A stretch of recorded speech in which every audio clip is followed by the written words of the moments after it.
وإن أوهن البيوت لبيت العنكبوت لو كانوا يعلمون. The weakest of homes is the home of the spider, if only they knew. And it's not just because of the web, but also for what happens inside it too.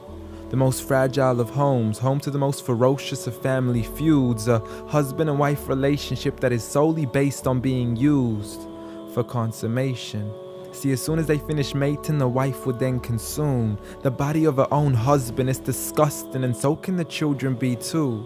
See, as soon as they mature, they would chew upon their own mother as a source of food. It's sinister, it's crude. I don't want to imagine it, but it's true. And such the examples that are used, not because God can be cruel, but for God to prove that the weakest of homes are those in which the inhabitants are abused.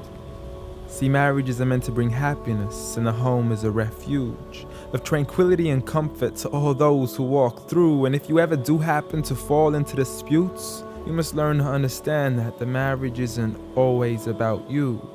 Rather, it's learning to live together as one, although we are still living together as two.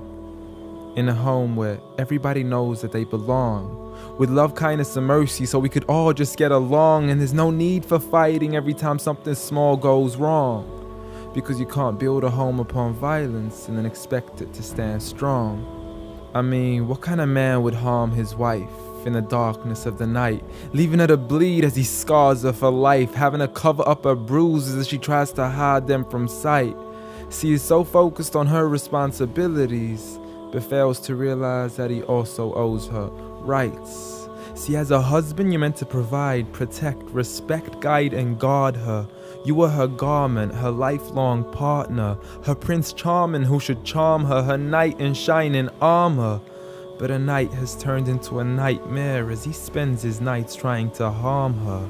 As she begs him on her knees, please, I need you to be calmer.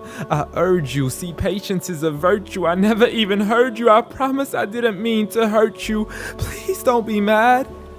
And please don't let the kids see, cause it's not right for a dad. It's sickening, it's sad that such scenes are happening in reality within the homes of so many broken families. It's a calamity that we forgot what the meaning of marriage is. Did you forget that the best of you in character is he who is best to his wife? The best of advice from the one who never harmed a servant, child, or wife in his whole entire life. Muhammad sallallahu alayhi wasallam. He was the best of examples in how to treat a woman right. See, if his wife had cooked something he had liked, he would eat it, and if he didn't, he would leave it without expressing an ounce of dislike. He would even refuse an invitation to food until his wife had also received an invite, and he would help around the house too, just to make her workload light. He was the pinnacle of being polite. And he taught us that the strongest of men is not he who knows how to fight, but rather he who restrains his anger right at the moment of strife. So have patience, brother. I mean, you wouldn't allow it for your own mother, daughter, or sister. You wouldn't bear to watch another man punch and kick her, so the next time you even think to cause her trauma and hit her, you need to understand that she too is another man's mother, daughter, or sister. So dear sister, no human being deserves to live a life of violence alone. So if he doesn't treat you with kindness, don't live in silence trying to fight this on your own. Rather seek help from God first, and don't be afraid to then pick up the phone and let your people know that you are no longer willing to live in the weakest of homes. Violence against women? Islam says no.